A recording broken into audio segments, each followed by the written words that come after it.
லோக்சபா தேர்தல் தொடங்க ஓரிரு நாட்களே உள்ள நிலையில் இறுதிக்கட்ட பிரச்சாரம் தீவிரமடைந்துள்ளது.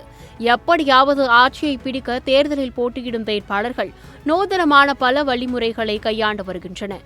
இதில் ஒருபடி மேலே போய் கன்னியாகுமரி தொகுதியில் காங்கிரஸ் சார்பில் போட்டியிடும் விஜய் வசந்த் மறைந்த தனது தந்தை வசந்த்குமாரையே பிரச்சாரம் செய்ய களமிறக்கியுள்ளார்.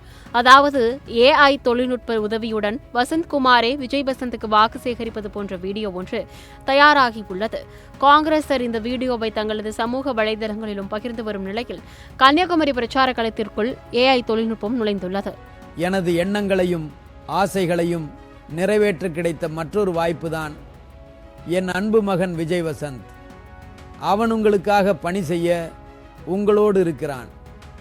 நீங்கள் என் மேல் வைத்திருந்த அன்பிற்கும் பாசத்திற்கும் நம்பிக்கைக்கும் உரிய வாரிசாக இருந்து என் மகன் விஜய் வசந்த் உங்களுக்காக சிறப்பாக பணியாற்றுவான் என்ற நம்பிக்கையை நீங்கள் அவன் மீது வைத்திருப்பது எனக்கு மிகவும் பெருமையாக இருக்கிறது.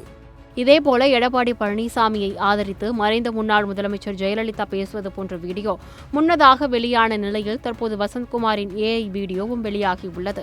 இதேபோல மறைந்த முன்னாள் முதலமைச்சர் கருணாநிதி அவரது மகனும் தற்போதைய முதலமைச்சருமான ஸ்டாலினை ஆதரித்து பேசுவது போன்ற வீடியோவும் வெளியானது.